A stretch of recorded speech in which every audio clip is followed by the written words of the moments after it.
Good afternoon mga idol, welcome back. So in this video ay magre-respond lang ako kay Sir Chris Motivational. Sabi niya, idol, baka pwede gawa ka ng best mount for crossbow and why. So para dun sa mainipin, for me, again yung quick disclaimer ko lang, lahat ng sasabihin ko ay based lang on my experience na naka-tailor fit sa character ko. Okay? So, ito yung stats ko. Ganyan siya. And then yung defense ko is na around 1-1. So, for me, the quick answer is Flamingo. Okay? Bakit? Kasi comfortably nakakapag-farm ako ng 10 levels yung gap namin between me and the monster. Okay? So, yun lang yun. And I think okay naman na paminsan-minsan merong 1 or 2 na miss na hit. Okay na sa akin yun. As long as hindi ako madaling mag-repats or hindi ako madaling maubos yung potion. For this setup, kaya kong umabot ng almost 2 hours. So, kunwari, dinner time. Alam ko na after ng Ratan or yung field boss ng Nedra, ganon, part 2, siset ko siya, magfa-farm ako dito, and then alam ko na babalikan ko siya mga around almost 10. Titignan ko siya almost 10. So yun lang yun. And then I can change to lower monsters kung yung magdamagan na. Okay? If we're gonna extend this conversation, bakit hindi si UT Pro? Si UT Pro, I prefer UT Pro if yung gap ng monsters ay hindi hindi 10. Somewhere sa mga 1 to 4 levels lang yung gap para nagiging fast kill. Pero sa napansin ko kasi, kapag yung monster na ina-attack mo ay hindi malaki yung gap, like 10, hindi ganun karami yung drops na materials or na pwedeng pagkakitaan natin. And mas madali akong mag-repats. Okay, mas mabilis akong mag-reload ng potions ko. Mas mabilis siyang nauubos. Kaya I still prefer Flamingo over UT Pro. Okay? So I hope na nasagot ko yung question mo, and if I may discuss this further, kung naging melee yung character ko, or let's say I'm planning to go into either battle shield or great sword or sword shield, ganun pa rin.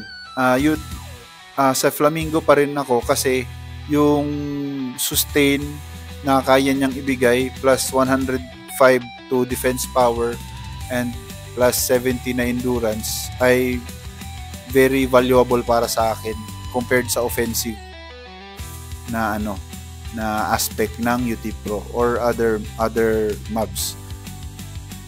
Yun lang yung for me.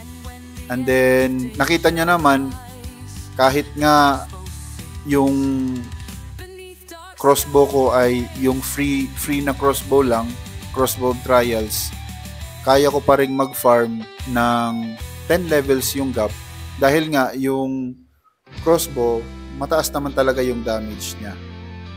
So i-compensate ko na lang yung weakness niya, which is yung pagiging makunat, kasi hindi naman talaga siya makunat.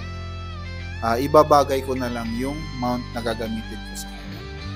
And also part of it is yung naka-plate ako kasi added accuracy and more melee defense na, like I said earlier sa mga ibang videos ko, mas marami tayong na-encounter na melee na monsters compared sa range na monsters.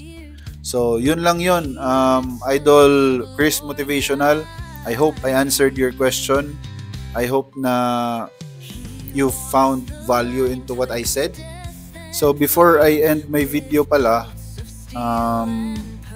let me show you updates regarding sa ating kitaan, okay? Or yung income. and I find it really disturbing na halos wala ng drops.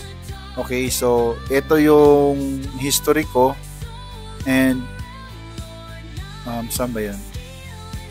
I think ito yung last, hanggang dito ako yung last na naipakita ko sa inyo. So based on my previous video, ito lang yung mga kinita natin. Ito, dalawang temporal. Pero good thing, medyo tumaas na yung temporal piece na price. Medyo lang naman. Naging 52 pesos siya. Pero nag-fluctuate siya and it goes cheaper during the evening. And ito, di ko pa nabibenta. Ito din, service pants. Yeah, I think hanggang dito lang yung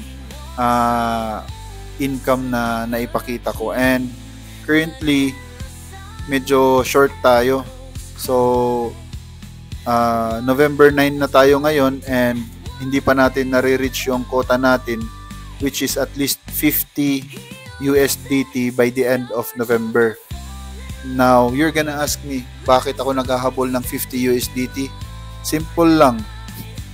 Kasi, ito yung habol ko. Sorry, di ko na maipakita yung price. Pero, ito kasi na, ano ba? Di ko na maipakita yung price eh. Basta, all in all, parang 2,000 plus pesos to eh. Wait, 50 times 54. Yun, so kaya naghahabol ako ng 50 USDT every month na income para dito, para mabili ko to na itong next market monthly package kasi maganda siya. Meron siyang 3,000 diamonds, permanent summon ticket, chance na magkaroon ng legendary, baka naman, and then 10k na temporal piece. Out of what? Siyempre, libre lang naman, di ba? Kasi income lang natin from the game. So, yun lang yung habol ko. At least every month, maka-income tayo ng 50 USDT para dito. Pero as you can see, yun, ito nga, 47 USDT. Dalawa na yan. Na yun lang yung parang every month na magiging recurring na gagawin ko. Pero as you can see, talagang minamalas na. Sana naman may weapon na mag-drop at least dalawa lang. If it's not too much to ask. Anyway, yeah, I'm just gonna end the video here, and if you have any comments or any further questions, let me know. So keep grinding.